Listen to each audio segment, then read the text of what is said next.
Good evening, creatives. This is attorney Angela Green with PFM TV. I just want to welcome you all to another evening, and I have a big smile on my face because I have a special guest with me this evening.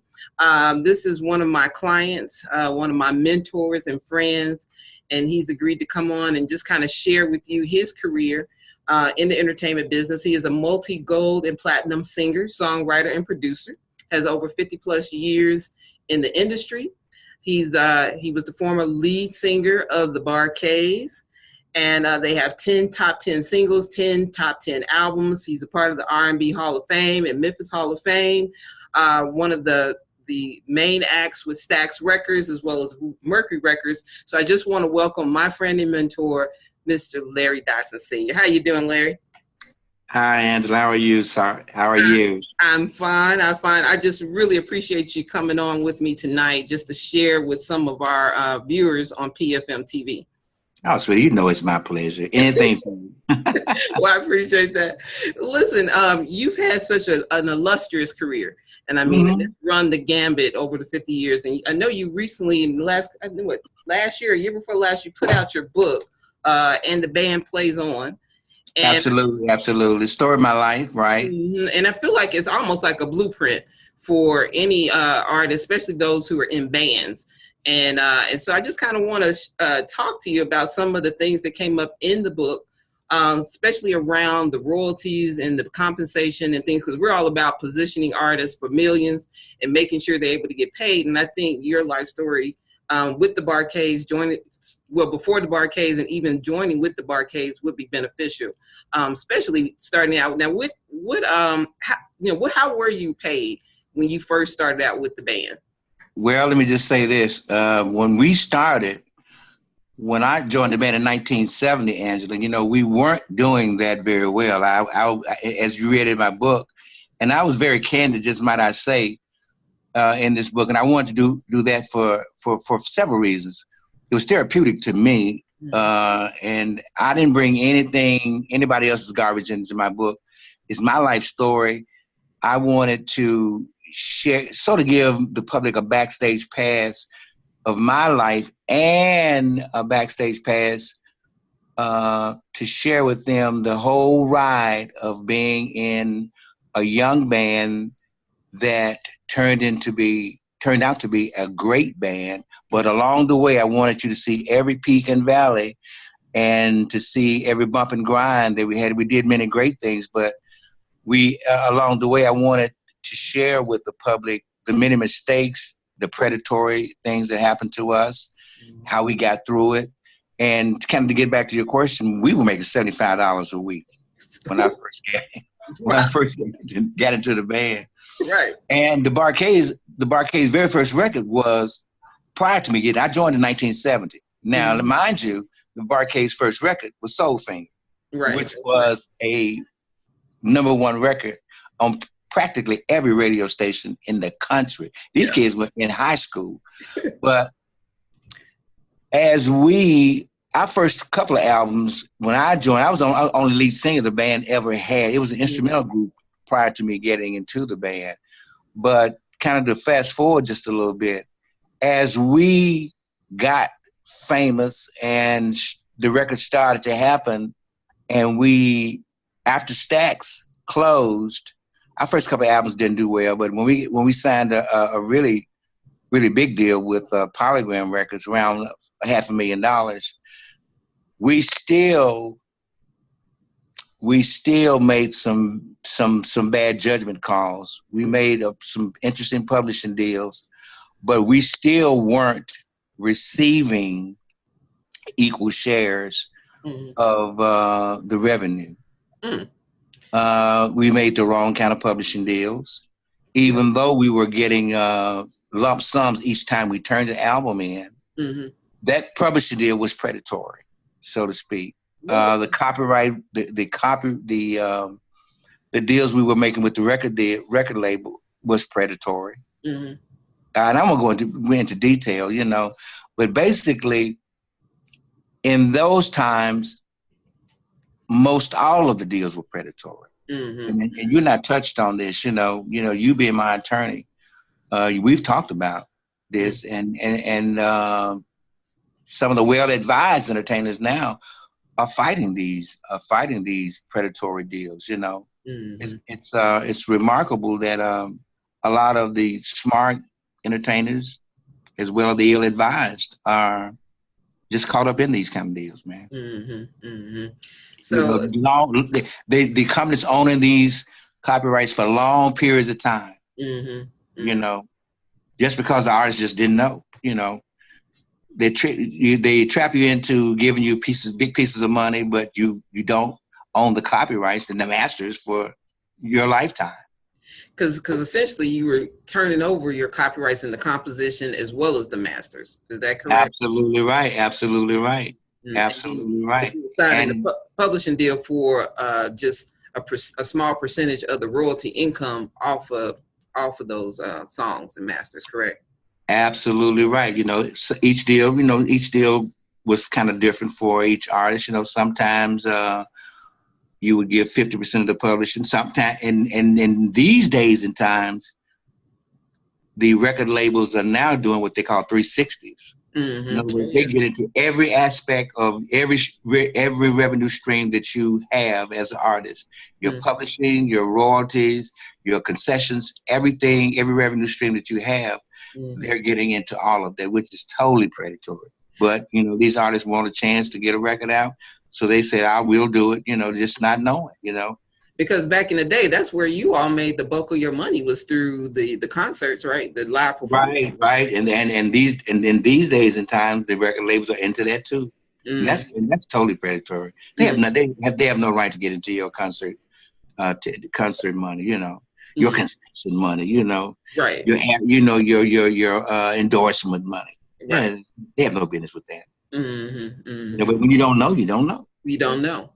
And now, as far as the makeup of the Bar-Kays, when I was reading in the book, you, Winston, and Harvey were really the main writers of the group. We were the main writers, but you know what? And I shared this in my book. Our manager, Alan Jones, told us, he said, look, I know you guys come in here every day, you write these songs, you wrote all these hits, you're writing these hits. He said, but what I want you guys to agree to do is put all of at that time it was 8 of us, put all these guys' names on the record, because y'all gonna eventually fight about this. And we did, you know, and we were naive. I mean, I'll be the first to say it. We said, okay, Alan, we'll do this. If you want us to do this, we'll put it in. Billboard used to have a joke. They said, look, guys, we ain't got enough space to put all you guys' names. We know y'all ain't right. All you guys ain't writing all these records. We know only a few of you are writing these records. Stop doing this to us. But we did. We put everybody's name on the record, and that went on for years. And then finally, we just, you know, it got to be a problem because, you know, when we go in there and write these records, and then you got guys who show up, you know, only to a royalty time, you know, and get equal shares, it just didn't work out. It got to be a bit of a problem. We never fought about it, but it got to be an internal problem, and we started doing it the right way. I think it's kind of best that the artists who are doing the writing are rewarded for their work, which we all know that the publishing, that's the lifeblood. That's, you know, you make your money well into your retirement age, which you are doing, even though you're not retired, but you still making money off of those hits. Am I right? Oh, you better know it, man. I'm telling you. And you know what? That's since there's no 401k in the music business. Right. You know what I'm saying? You know, publishing and these things, they come quarterly, and, you know, sound exchange, man. It's when we go to that mailbox for 3 or 4 different reasons. I mean, it's okay, man. It's okay. Right. Exactly. It's okay. Yeah. So now I did read in there that Will Smith sampled one of you all's songs. What song was that? That was it was actually, you know what? It was the very first time I opened my mouth on the record. It was really? The record called I'm telling you, it was the sample. He sampled a record called "Sang and Dance," and that was the first time I went into the studio with the Bar-Kays after joining in 1970. That was the first time I opened my mouth on a record. Wow! And he sampled it on "Get Jiggy with It," and he used the sample all the way through the record. Okay. And it's been the biggest sample, and it's paid us more money than any sample we've ever had. Okay. Yeah, we got a BMI award from it. Mm-hmm. And you know what? Ironically, there's an app called. I mean, there is and you probably know about it. It's there's not an app, but there is a website you can go to called whosample.com. Okay. And we just went to it, and we have been sampled. I think it was 807 times. Wow. But you know what? Mm-hmm. James Brown's been sampled 2,000 and sometimes. So but that's still good, and I think we've had re-records. I think 317 re-records. No, maybe 117 re-records. Mm-hmm. Holy Ghost is our most sampled song. Okay. Yeah, and at one point in time, it was the most sampled record. Period. Okay. So yeah, and that's what we've been trying to let artists know. Sampling, royalties, placement. Royalties from placement and things like that. That's ways music can generate income. That catalog can generate income for you over and over again after you've done that work that one time. And I know you all had a placement on the film Breaking. We've had Spies Like Us, Breaking, Super Bad, Head of State, Kicking It Old School. Mm-hmm. And you can always tell when the publishing checks come, you can always tell when something big has happened because it's reflected in the publishing royalties. And that's why I tell these kids, man, you know what? When they go to try to write these songs, think about all of that. Just think about not just writing flavor of the day, but think about a generational wealth. Think about trying to write a song that has a possibility of being used here, there, and something that's going to be long lasting, rather than just something that's what we call flavor of the day. Because when the song is gone, so is your career. Yeah. And we've written a lot of party records, but we've also tried to write records that we say, this song will be good for something in a movie. Something we think about that, prior to writing the records, And then it's paid off, man. Right. Yeah. You have to think about that, because I was listening to one of the Motown songs that was playing on radio here in Memphis, and I was thinking to myself, I said, this song it's going to sound just as good 30, 40 years from now, because just the lyrics itself speaking to me, and I wasn't even born at that time when it was written, but it's speaking to me, and I know it's going to continue to speak to generations to come. And we need more artists who are basically creating content on that level that can be absolutely. You're absolutely right. You could just think about a few songs that you kind of know when you heard them that they were going to be around for a long time. Yeah. So now, once you all left, because I know once you all left Stax, you went to Mercury Records. Right. And that whole deal. But when you were at Mercury Records, you all were still on the salary type of pay arrangement, correct? We were on a pay arrangement, and still not a good one. Not a good one. Well, no, we had 32 people on salary. Okay. 32 people showed up at that office on Mondays. Right. Some of which we knew, some of which we didn't know. Right. But they were at the desk drawing checks, and I said, not with a lot of pride, but these are the kind of mistakes that you don't want to happen to your business. You don't want to get so busy being on the road and making music and being in the Rock and Roll Hall of Fame on the bus, right, and just playing music, to when you do come home 2 days a week to kiss the wife and kiss the baby and get back on the bus to go make more music, till you don't know who's paying who's right, doing what. You don't want to get so locked up into that world till you don't know what's going on, and then your business gets away from you. Mm-hmm.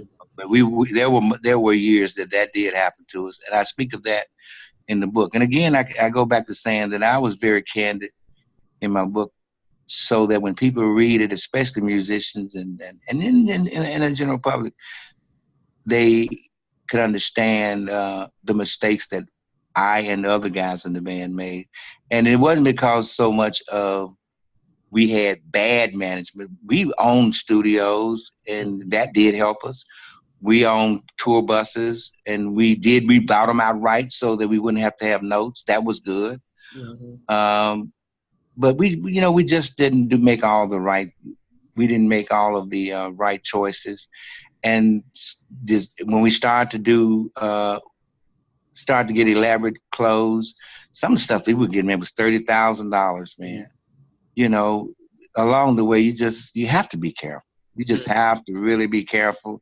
Some of those people that were getting checks from us, some of them, I mean, our management thought that they were really necessary, bodyguards, and, we had 2 trucks that were taking our stage along with us. So when you're in demand and you're making $35,000 a night in the 70s, that's a lot of money, Yeah. But when you got 32 people, right, and you're making $500 or $600 a week, or $700 a week, or whatever it was we were doing, that's not a lot, but and the band plays on.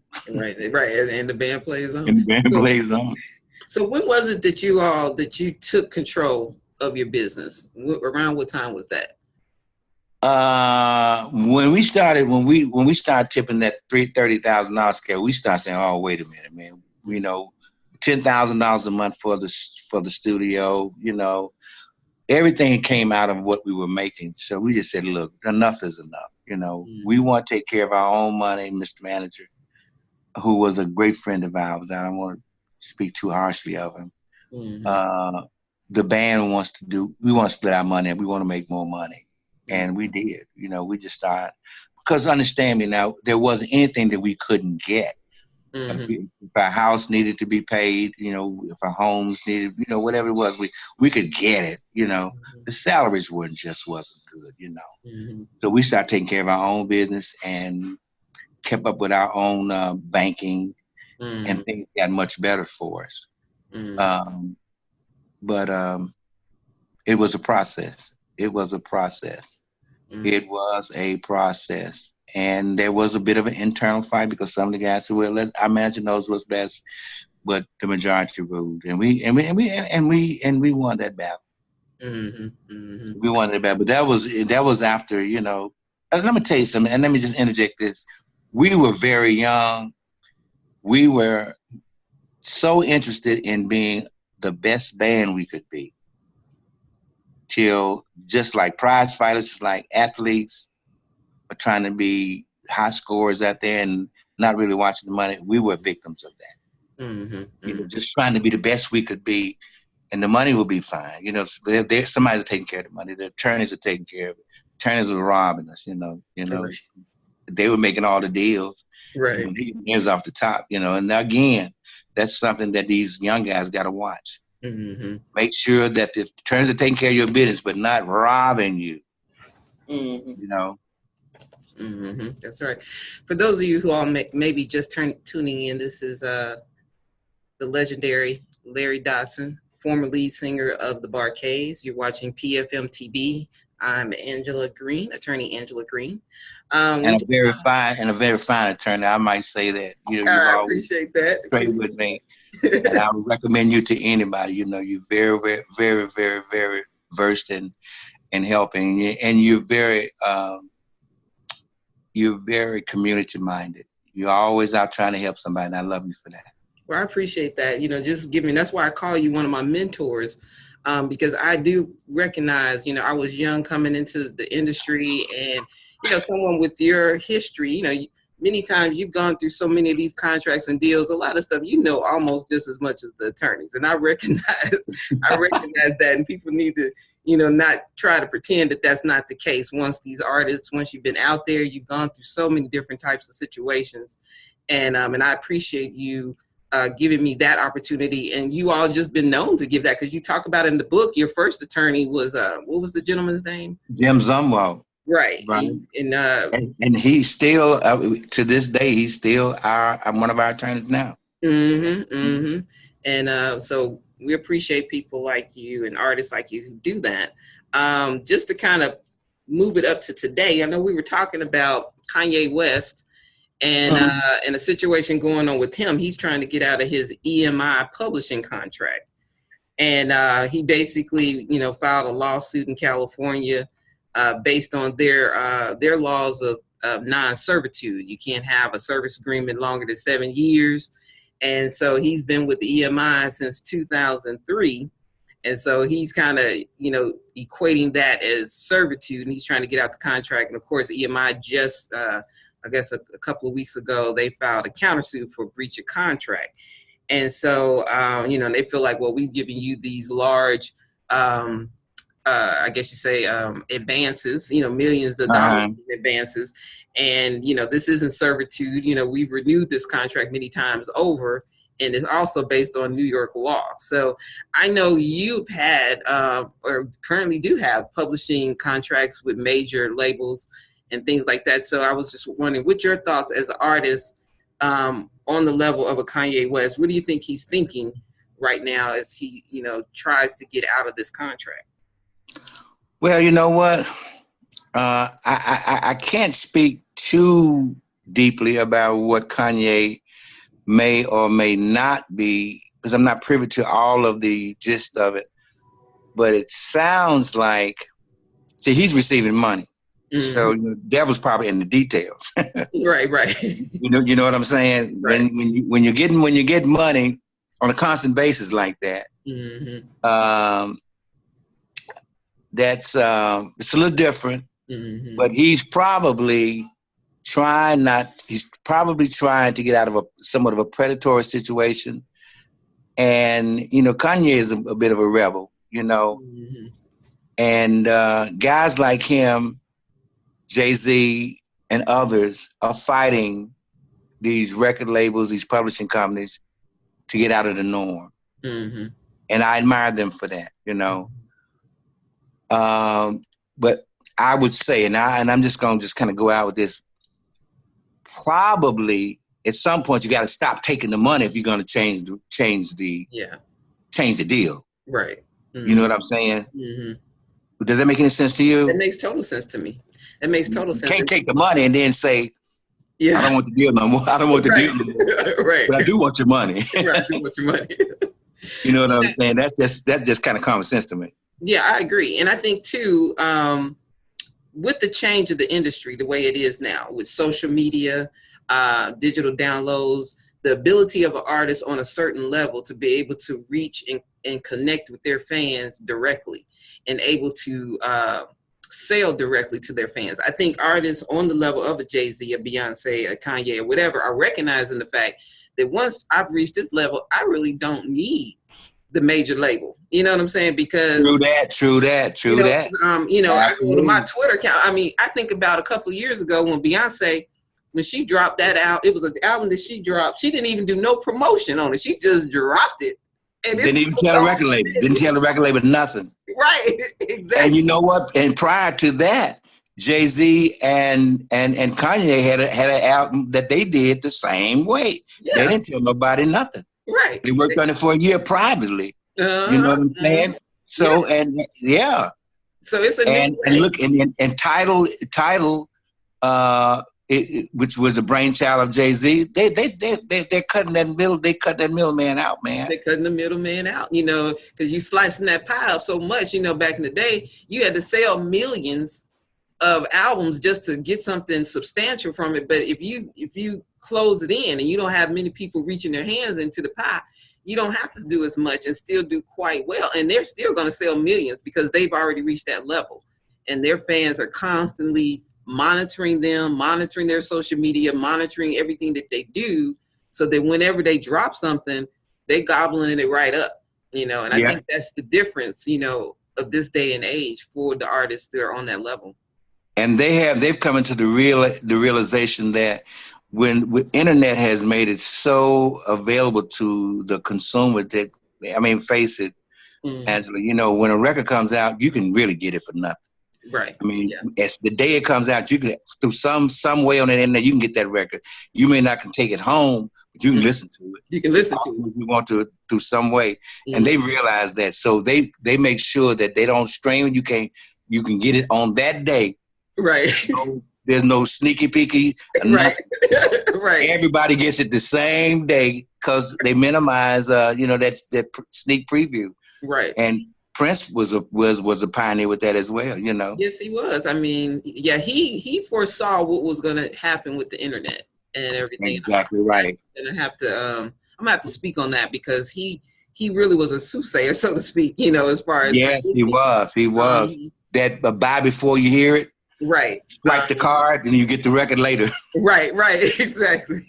Right. Very wise, man. Very, very wise. George Clinton, who is a good friend of mine and my daughter's godfather, he was very, very, very wise as well. One of the few, was the innovator of a guy years and years before, ahead of his time, 8 or 9 different record deals. Nobody to this day has ever done that. But Prince used to call him all the time and ask him for advice, trying to get out of his deal, you know, when Prince was mad with the record label. Yeah. So I listen to guys like that for advice, you know, even on reversion advice for publishing deals and this, that, and other.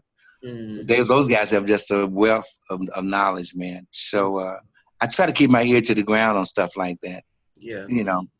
And I know too, you mentioned that reversion, and we'll just drop this tidbit of knowledge.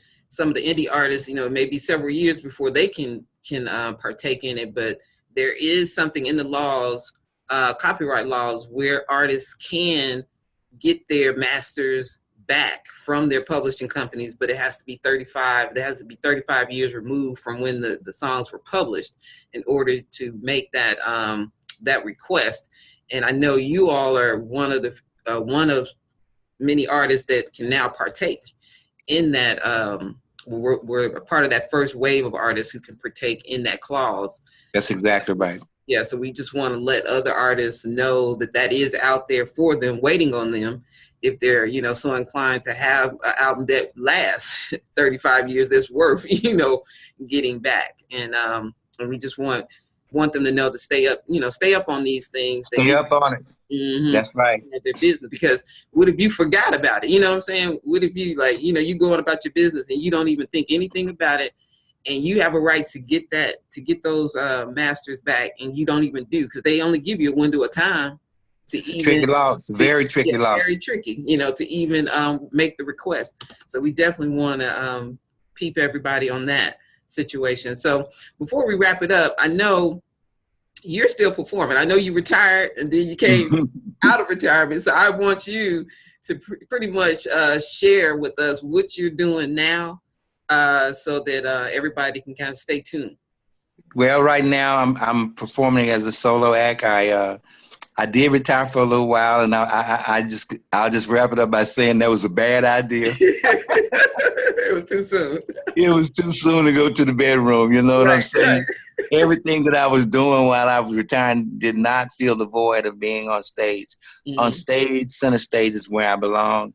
I know that now. Everybody knew it but me. So I'm back performing. I didn't go back to the Bar-Kays. James and I still own the Bar-Kays, and that is absolutely fine. They are alive and well. I'm performing now as Larry D. As a matter of fact, I'm here in Memphis in a few weeks. I just got back from the Tom Joyner cruise. I did 2 nights there, 2 wonderful nights. So I have a brand new band, brand new show. I'll be in Memphis on May 25th at the Cannon Center. Function's gonna open up, and I'm just out here good, and I'm not ever gonna retire. Now, right. I'll expire before I retire. Right, I've got new music coming up, and I'm just having a grand time. Oh, excellent. Well, I just want to tell all our viewers to definitely check out, and the band plays on. I have my copy right here so that they can see it. It's an excellent read. It's Thank you. An excellent read, and I do believe it is a blueprint for any artist, musician, band member, get this book and just get some insight and get some wisdom on how you should move forward your career. Larry, I thank you. I thank you. Anything for you. Anything for you, Angela. I appreciate that. And so next time, this is Attorney Angela Green with PFM TV signing off. Good night. All right.